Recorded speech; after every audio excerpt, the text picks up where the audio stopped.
ఇప్పుడు పోలవరం ప్రాజెక్ట్ విషయానికి వస్తే ఎప్పటి వరకు కంప్లీట్ అవుతుంది అంటారండి? అసలు ఎందుకు ఆగిపోతుంది పోలవరం? ఎందుకు జరగట్లేదు అది? ఇంకెంతకాలం అది తీరని ఒక కోరికగా, తీరని ఒక ప్రాజెక్ట్ గానే ఉండిపోయేలాగా ఉంది. కనీసం ఇప్పుడు కూటమి ప్రభుత్వం అయినా దాన్ని కంప్లీట్ చేస్తుందంటారా? మనం చాలా ఆంధ్ర రాష్ట్రానికి అసలు కావాల్సినటువంటి క్వశ్చన్ వేశారు మీరు. అసలు పోలవరం ప్రాజెక్టు ఏంది? అది బహుళార్థ సాధక ప్రాజెక్టు. అంటే దాని హైట్ 45 మీటర్ల పైన ఉండాలి. 45 మీటర్ల హైట్ ఉంటే బహుళార్థ సాధక ప్రాజెక్ట్ అంటారు. దానికన్నా కొంచెం తగ్గినా కానీ అది ఒక రిజర్వాయర్, అంటే చిన్న రిజర్వాయర్ కింద లెక్కేస్తాం. యాక్చువల్గా పోలవరం ప్రాజెక్టు కోసం రాజశేఖర రెడ్డి గారు ఎంత తప్పించారో రాష్ట్ర ప్రజలకు, దేశంలో ఉన్న ప్రజలందరికీ కూడా తెలుసు. పోలవరం అనేది ఆంధ్ర రాష్ట్ర ప్రజలకు, ఆంధ్ర రాష్ట్ర ప్రజలకి జీవనాడి అనే విధంగా పోరాడాడు. ఆయన ఆ ప్రాజెక్టుని తీసుకొచ్చేటప్పుడు ఎన్నో కష్టాలు పడ్డాడు. ఆ తర్వాత ఆయన చనిపోయిన వెంటనే రాష్ట్రం విడిపోయింది. రాష్ట్రం విడిపోయేటప్పుడు పోలవరం ప్రాజెక్టుని బహుళార్థక సాధక ప్రాజెక్టుగా డిక్లేర్ చేస్తూ ఈ విభజన చట్టంలో పెట్టారు. దాన్ని విభజన చట్టంలో పెట్టేటప్పుడు సెంట్రల్ గవర్నమెంటే ఫండ్ ఇవ్వాలా, సెంట్రల్ గవర్నమెంటే కన్స్ట్రక్షన్ చేయాలి. అంటే కేంద్ర ప్రభుత్వం నిధులతో, కేంద్ర ప్రభుత్వం యొక్క పర్యవేక్షణలో కేంద్ర ప్రభుత్వమే కడుతుంది. మనకెందుకు మేడం, మనకు అవసరమా? చంద్రబాబు నాయుడు ఒప్పుకోలే. దురదృష్టం, మన ముఖ్యమంత్రి ఫస్ట్ ముఖ్యమంత్రి కావడం. విభజన చట్టంలో ఉండేటువంటి దాన్ని కూడా కాలు రాసి లేదు నేను కడతాను అని చెప్పని అది తీసుకొచ్చుకున్నాడు. ఎందుకు తీసుకొచ్చుకున్నాడు?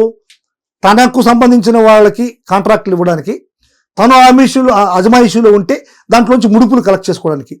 ఆ ఒక ఉద్దేశంతో ఈ యొక్క పోలవరం ప్రాజెక్టు తను కట్టాలని తీసుకొచ్చుకున్నాడు. సరే కట్టాడా? ఒక పద్ధతి ప్రకారం, దీని ప్రకారం కట్టాలి. మనం అన్నం తింటున్నాం. అన్నం తినేటప్పుడు మనం ఏం చేస్తాం? కూర దాంట్లో వేసుకొని కలుపుకొని నీట్గా తింటాం. ఇప్పుడు అన్నం ముందు తినేసి ఆ తర్వాత కూర మళ్ళీ తింటారా? లేదా మిక్స్ చేసేగా తింటారు. అదేవిధంగా ఏ ప్రాజెక్ట్ అయినా కట్టేటప్పుడు ఫస్ట్ ప్రయారిటీ దేనికి, సెకండ్ ప్రయారిటీ దేనికి, థర్డ్ ప్రయారిటీ దేనికి అనేటువంటిది ఒక పద్ధతి ప్రకారం కట్టాలి. నీకు ఫస్ట్ లో ఏం కట్టేశాడు? Copper dam కట్టేశాడు. ఆ తర్వాత మళ్ళీ డయాఫ్రమ్ వాల్ కట్టాడు. కాపర్ డ్యాము మొత్తం టోటల్గా 2 కిలోమీటర్ల పైన ఉంటుంది మేడం విత్తు, గోదావరి విత్తు. ఈ 2 కిలోమీటర్ల గోదావరి విత్తులో కాపర్ డ్యామ్ కట్టేసి ఒక దగ్గర 400 మీటర్లు, ఒక దగ్గర 200 మీటర్లు గ్యాప్ పెట్టాడు, అంటే నీళ్లు పోవడానికి. ఇప్పుడు పూర్తిగా కాపర్ డ్యామ్, ఎగువ కాపర్ డ్యాము, దిగువ కాపర్ డ్యామ్ కట్టేస్తే ఆ నీళ్ళు ఎట్టపోవాలా? ఎగువ కాపర్ డ్యాము, దిగువ కాపర్ డ్యామ్ కట్టకుండా నువ్వు డయాఫ్రమ్ వాల్ కన్స్ట్రక్షన్ చేయగలవా? చేయలేవు కదా. మరి డయాఫ్రమ్ వాల్ కట్టాలంటే కాపర్ డ్యామ్ కట్టాలా? మరి ఆ నీళ్ళు ఎట్టపోవాలా? అంటే కాపర్ డ్యాములు, డయాఫ్రమ్ వాళ్ళు కట్టకముందే స్పిల్వే కట్టాలి. అంటే మామూలుగా మీరు ఈ యొక్క ప్రాజెక్టుల పైన అవగాహన ఉంటే, ప్రాజెక్టులు ఎట్లుంటాయంటే ఈ యొక్క ప్రతి ప్రాజెక్టు కూడా మధ్యలో స్పిల్వే ఉంటుంది, గేట్లు ఉంటాయి. ఆ స్పిల్వే నుంచి వాటర్ వెళ్ళిపోతుంది. శ్రీశైలం చూసుకోండి, నాగార్జున సాగర్ తీసుకోండి, ఆల్మట్టి తీసుకోండి, తుంగభద్ర తీసుకోండి, అన్ని కూడా అట్టు ఉంటాయి. కానీ ఈ యొక్క పోలవరం అనేది ఎంటైర్లీ డిఫరెంట్. ఈ యొక్క కట్టడాల్లో, ఈ యొక్క దీంట్లో, ఈ డ్యామ్ కి అడ్డంగా కట్టిన దాంట్లో నదికి ఎక్కడ స్పిల్వే ఉండదు. దాన్ని సపరేట్ గా ఒక దీన్ని కొండను తొలిచి వేరే రూట్ డైవర్ట్ చేసి స్పిల్వే కన్స్ట్రక్షన్ కి డిజైన్ చేశారు.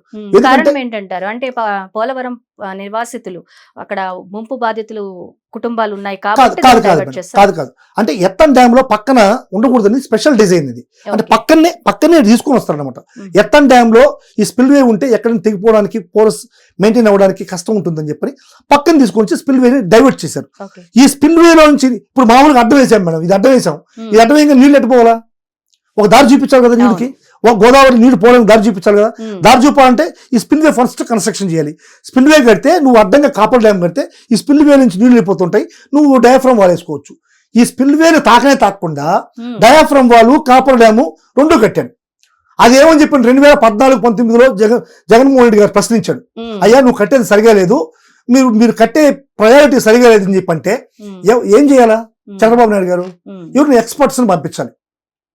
ఎవరికి ఒక రిటైర్డ్ సిఐనో, రిటైర్డ్ జడ్జినో ఎవరినో పంపించి, చూడే జగన్మోహన్ రెడ్డి నా మీద అభియోగాలు చేస్తున్నాడు, ఈ విధంగా కట్టాలంటే దాన్ని తప్పు అంటున్నాడు, ఈ విధంగా చెడిపోతుంది ప్రాజెక్ట్ అంటున్నాడు, ఈ విధంగా కడితే చెడిపోతుంది ప్రాజెక్ట్, ఫస్ట్ స్పిల్వే కట్టమంటున్నాడు, నేనేమో కాపర్ డ్యాము, డయాఫ్రమ్ వాల్ కడుతున్నాను అని చెప్పని ఎవరినో ఒక ఎక్స్పర్ట్ కమిటీస్ని తీసుకొని వచ్చి, సిఈనో, రిటైర్డ్ సిఈనో, లేకపోతే స్పెషల్ ఇంజనీర్స్ని తీసుకొచ్చి ఆడ మనం చూపి న్యాయం మాట్లాడాలి.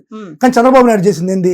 ప్రతి నియోజకవర్గం నుంచి బస్సు వేసి తెలుగు తమ్ముళ్ళని తీసుకొచ్చి ఆడ జయము జయము చంద్రన్న, జయము నీకు చంద్రన్న అంటే పాటలు పాడించు. దానివల్ల ఏమైంది? జగన్మోహన్ రెడ్డి రాగానే జస్ట్ ప్రమాణ స్వీకారం చేసిన ఒక 4 నెలలు 5 నెలలకి ఈ స్పిల్వే కట్టేటప్పుడు పెద్ద వరద వచ్చింది. ఈ వరద కూడా 50 సంవత్సరాలకి ముందర కానీ ఇంత పెద్ద వరదల అంత పెద్ద వరద వచ్చింది జగన్మోహన్ రెడ్డి గారి స్టార్టింగ్ లో. ఆ వరదలో డయాఫ్రామ్ వాళ్ళు కొట్టుకెళ్ళిపోయింది, స్పిల్ కాపర్ డ్యామ్ కొట్టుకెళ్ళిపోయింది.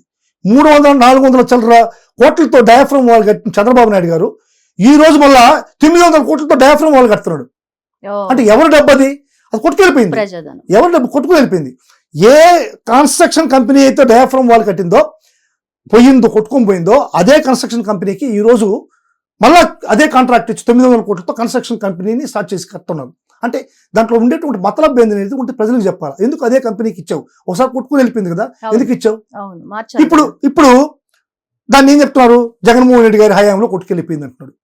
ఈ రోజు నువ్వు కాపర్ డ్యామ్ కానీ లేదా డయాఫ్రామ్ వాళ్ళు కానీ సురక్షితంగా కడుతున్నావు అంటే జగన్మోహన్ రెడ్డి కట్టిన స్పిల్వే గేట్లు పూర్తి చేసినటువంటి విధానం వల్ల ఆ నీళ్లు వెళ్ళిపోతున్నాయి కాబట్టి ఈ రోజు సురక్షితంగా కడుతున్నావు.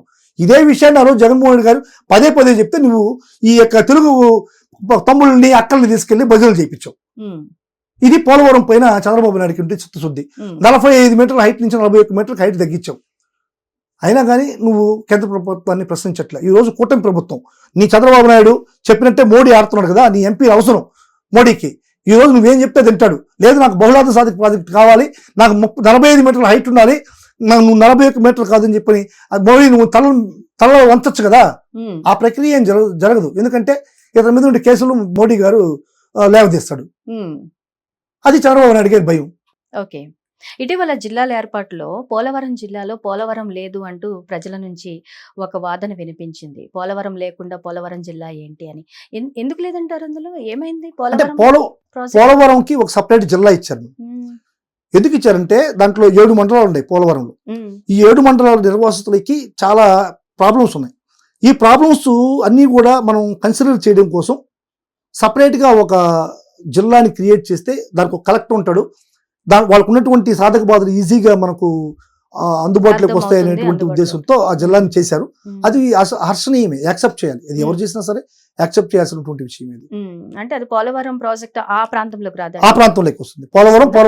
పోలవరం నిర్వాసిత ఏరియాలో బ్యాక్ లో ఉండేటువంటి ఏరియా అంతా కూడా వస్తుంది. కాబట్టి అది ఎవరు చేసినా సరే యాక్సెప్టబుల్ పాయింట్. మంచి చేస్తే మంచి అనుకోవాలి. మనం ప్రతిదాన్ని చెడ్డని చెప్పలేము. ఫస్ట్ టైం వైఎస్ఆర్సీపీ నుంచి కూటమి ప్రభుత్వాన్ని మెచ్చుకుంటున్నారు మధుసూదన్ రెడ్డి.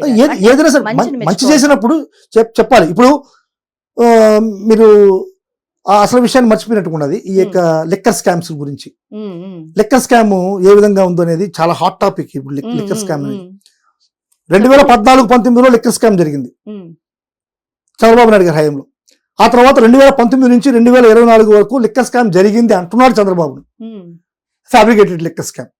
ఇప్పుడు 2014-19 మధ్యలో జరిగిన లిక్కర్ స్కామ్ కి 2019-24 మధ్య జరిగిన లిక్కర్ స్కామ్ కి 2024 నుంచి 25 మధ్యలో జరిగిన లిక్కర్ స్కామ్స్ కి 3 లిక్కర్ స్కామ్స్ ఉన్నాయి ఇక్కడ వరుసగా కంటిన్యూగా. వీటన్నిటికీ కూడా మనం ప్రజలు తెలుసుకోవాలి వాటిలో ఉండేటువంటి ఇంటెన్సిటీ ఏందని. 2014-19లో లిక్కర్ స్కామ్, అసలు లిక్కర్ స్కామ్ ఏంటంటే 4800 షాపులు ఉన్నాయి. ఏది ప్రైవేట్ షాపులు. 4800 ప్రైవేట్ షాపులకి ప్రతి షాప్ కి కూడా ఒక పర్మిట్ రూమ్ ఇచ్చాడు, unauthorised permit room Chandrababu Naidu గారు. అంటే 4800 పర్మిట్ రూమ్లు ఇచ్చాడు. 45,000 బెల్ట్ షాపులు ఇచ్చాడు. అంటే ప్రతి ఊర్లో కూడా మీరు అమ్ముకోండి అని చెప్పిన పర్మిషన్, అంటే అనాథరైజ్డ్ పర్మిషన్స్ ఇచ్చేశాడు. ఎవరు పట్టుకునేది లేదు, ఏం లేదు. వాళ్ళ ఇష్టం విచ్చలవిడిగా మద్యం ఏర్లై పారితే దాంట్లో 4,500 ఉండేటువంటి ఆ బెల్ట్ షాపులు అన్నీ కూడా ఇంచుమించుగా అన్ని తెలుగు తమ్ముళ్ళవే. అన్ని బేవరేజ్ కార్పొరేషన్లో ఉండి అప్రూవల్ తెచ్చినటువంటి డిస్టిలరీస్ అన్నీ కూడా ఇంచుమించుగా 20 డిస్టిలరీస్ చంద్రబాబు నాయుడు గారి హయాంలో 20 డిస్టిలరీస్ ఉన్నాయి. అంతకుముందు కాంగ్రెస్ గవర్నమెంట్లో ఉండేటప్పుడు 4 డిస్టిలరీసే కాంగ్రెస్ గవర్నమెంట్ పెట్టింది. మిగతా 16 డిస్టిలరీస్ కూడా చంద్రబాబు నాయుడు గారు ఇంట్రొడ్యూస్ చేసినట్టువే. ఇప్పుడు కొత్తగా జగన్ లిక్కర్ పాలసీ జగన్ తెచ్చాడు అంటున్నాడు. అంత అబద్ధాలు. ఉండేటువంటి లిక్కర్ కంపెనీలు అన్నీ కూడా 4 కాంగ్రెస్ పార్టీ అప్రూవల్ తెస్తే 16 వచ్చి చంద్రబాబు నాయుడు గారు ఇచ్చినట్టువే. ఆ లిక్కర్తోనే జగన్మోహన్ రెడ్డి గారు నడిపాడు 19 నుంచి 24 వరకు. ఈ 14-19లో చంద్రబాబు నాయుడు గారు ఏం చేశాడంటే ఈ బెవరేజ్ కార్పొరేషన్ లో ఉండేటువంటి లిక్కర్ సంస్థలకు కానీ ఇదే విధంగా ఈ యొక్క 4,800 బెల్ట్ షాపులకు కానీ లబ్ధి చేకూరుస్తూ ప్రివిలేజ్ ఫీజు అనేటువంటి ఒక ఫీజు ఉంది. ఆ ప్రివిలేజ్ ఫీజుని పూర్తిగా కట్ చేసి 0 అని చేసేసాడు. అంటే జీవో నంబర్ 216, 217 అనే జీవోతో 2015 217 జీవో 2015 ఈ జీవో 2 జీవోలు చీకటి జీవోలు రిలీజ్ చేశాడు. ఈ చీకటి ఏదైనా ఒక జీవో రిలీజ్ చేసేటప్పుడు ఫైనాన్షియల్ అప్రూవల్ రావాలి, లేకుంటే మినిస్ట్రీ నుంచి అప్రూవల్ రావాలి, అంటే మంత్రుల సంఘం అప్రూవల్ రావాలి. ఏ విధమైనటువంటి అప్రూవల్స్ లేకుండా ముఖ్యమంత్రిగా 2 జీవోల్ని చీకటి జీవోలు రిలీజ్ చేసి ప్రివిలేజ్ ఫీజులు కట్ చేస్తూ 1 సంవత్సరానికి 2,300 కోట్ల రూపాయలు బెవరేజ్ కార్పొరేషన్ లాసు. అంటే 4 సంవత్సరాలకి 5,200 కోట్ల రూపాయలు బెవరేజ్ కార్పొరేషన్కి డైరెక్ట్గా లాసు. అదేవిధంగా ఈ ఒక ఎంఆర్పి ఉంటుంది, ఎంఆర్పి కన్నా ఒక్కొక్క బాటిల్ 20 రూపాయలు ఎక్స్ట్రా అమ్మారు ఆ రోజు. ఇది 20,000 కోట్ల రూపాయలు ఇండైరెక్ట్గా స్కామ్. మొత్తం 25,000 కోట్ల రూపాయలు డైరెక్ట్ ఇండైరెక్ట్ స్కామ్ చేసిన చంద్రబాబు నాయుడు గారు 2014 నుంచి 2019లో ఈ యొక్క ఏదైతే 2,216 జీవోలు ఉన్నాయో ఆ జీవోల పైన కేసు వేశారు. కేసు వేస్తే అది కేసు జరుగుతుంది. ఈ రోజు మళ్ళా 2019 నుంచి 2024 వరకు ఉండేటువంటి దాంట్లో అసలు ఏ విధమైనటువంటి కేసు లేదు. వైఎస్ఆర్సీపీ లిక్కర్ స్కామ్ ఏం చేయలేదంటారు? ఏం చేయలేదు. ఏం చేశారు? ఏ విధంగా జీవో చేశాడా, లేకుంటే ఎవరైనా సంతకాలు పెట్టారా? అసలు ఏం కేసు దాంట్లో? ఏదో నాయకులంతా కూర్చొని ఒక దగ్గర మాట్లాడారంట, నాయకులంతా కూర్చొని ఒక 1000 మెసేజ్లు చేశారంట, నాయకులందరూ కూర్చొని ఈ విధంగా ఫోన్లో మాట్లాడుకున్నారంట. ఆడబోతుంటే ఇప్పుడు హైదరాబాద్లో డబ్బు పట్టుకున్నారని చెప్పి అది వైఎస్ఆర్సీపీ మీద రుద్దారు. సరే, నేను డైరెక్ట్ మిమ్మల్ని అడుగుతున్నా మేడం, మీ ద్వారా చంద్రబాబు నాయుడిని కానీ లేకుంటే తెలుగుదేశం పార్టీని అడుగుతున్నా. ఇప్పుడు 2019-2024లో లిక్కర్ స్కామ్ అనేటువంటి కేసులో ఫస్ట్ ముద్దాయిగా రాజ్ కసిరెడ్డి అనేటువంటి వ్యక్తికి పెట్టాం A1. రాజు కసిరెడ్డి అనేటువంటి వ్యక్తితో పరిచయాలు ఉన్నాయని చెప్పని మిగతా వాళ్ళందరికీ కేసులు పెట్టాం. పెట్టాం, ఓకే రైట్. ఇదే రాజు కసిరెడ్డి కేసీఆర్ చిన్నికి దగ్గర వ్యాపార లావాదేవీలు ఉన్నాయి. వాళ్ళకిద్దరికి హైదరాబాద్లోనే ఒకే ఆఫీసులో మాదాపూర్లో ఒక ఆఫీస్ ఉంది. ఇదే ఆఫీసులో ఆ కార్యక్రమాలు చేస్తుంటారు. ఒకే కంపెనీలో వాళ్ళిద్దరు షేర్ హోల్డర్స్. వాళ్ళిద్దరు పార్ట్నర్షిప్ లో 2 కంపెనీలు ఉన్నాయి. ఒకే జిఎస్టీ నంబర్లో 2 కంపెనీలు నడుస్తున్నాయి. మరి కేసీఆర్ చిన్ని ఎందుకు నువ్వు ముద్దాయిగా చేర్చలేదు? ఇంకోటి 11 కోట్ల రూపాయలు హైదరాబాద్ లో పట్టుకున్నారు. ఎవరతను? తీగల కృష్ణారెడ్డి అనేటువంటి ఒక వ్యక్తి. ఏ పార్టీ అయినా? తెలుగుదేశం పార్టీ. వాళ్ళ అన్న కొడుకుది ఆ రిసార్ట్. ఆ రిసార్ట్ లో ఉండేటువంటి అతనికి, రాజకేశ్వర రెడ్డి వాళ్ళ వైఫ్ కి ఒక మాదాపూర్లోనే ఒక హాస్పిటల్ ఉంటే హాస్పిటల్లో ఇద్దరి మధ్య లావాదేవీలు ఉన్నాయి. మరి తీగల కృష్ణారెడ్డి మీద ఎందుకు సంతకం మీరు కేసు పెట్టలేదు? మిథున్ రెడ్డి, చెవిరెడ్డి భాస్కర్ రెడ్డి కేసులు పెడతారా? ఈ కేసులో ఉండే మతలబులు మీకు ఒకసారి చెప్తాను చూడండి మేడం. ఇప్పుడు కేసు పెట్టారు, ఓకే, ముద్దాయిలు కేసులు పెట్టారు, వాళ్ళకి కేసు నడుస్తా ఉంది. ఇప్పుడు చెవిరెడ్డి భాస్కర్ రెడ్డి ఆస్తుల్ని జప్తు చేశాం. 60 కోట్ల విలువ చేసేటువంటి ఆస్తులు జప్తు చేశాం. ఒక ముద్దాయి యొక్క ఆస్తుల్ని ఎప్పుడు జప్తు చేస్తారు? విచారణ పూర్తిగా అయిపోయిందంటే జప్తు చేస్తాం. సరే, జప్తు చేసామంటే విచారణ పూర్తి అయినట్టేగా. మరి విచారణ పూర్తి అయినప్పుడు బెయిల్ ఇవ్వాలిగా. మరి బెయిల్ ఎందుకు ఇట్లేదు అంటే విచారణ పూర్తి కాలేదు.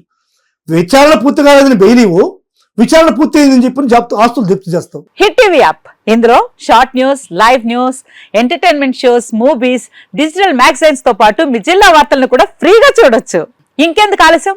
వెంటనే హిట్ టీవీ యాప్ ని డౌన్లోడ్ చేసుకుని ఫ్రీగా ఎంటర్టైన్మెంట్ పొందండి. Hit TV app. Hit TV app. Please download hit TV app. Hit TV app ని ఫ్రీగా డౌన్లోడ్ చేసుకుని ఎంజాయ్ చేయండి. మీకు నచ్చిన ఎంటర్టైన్మెంట్ కోసం హిట్ టీవీ యాప్ ని ఫ్రీగా డౌన్లోడ్ చేసుకుని ఎంజాయ్ చేయండి. హిట్ టీవీ యాప్ ని డౌన్లోడ్ చేసుకుని ఆస్వాదించండి, ఆశీర్వదించండి. ఇంతమంది సెలబ్రిటీలు హిట్ టీవీ యాప్ ని డౌన్లోడ్ చేసుకోండి అని చెప్తున్నారంటే ఎంత మంచి యాప్ ఆలోచించండి. అమెరికాలో చదవాలనుకునే వాళ్ళకి విశ్వసనీయమైన పేరు మన శౌర్య కన్సల్టెన్సీ. UK లో 1 year masters. UK లో 1 year masters. 2 years work permit up to 5 years visa. Contact Saurya Consultancy. Contact 89851 89851.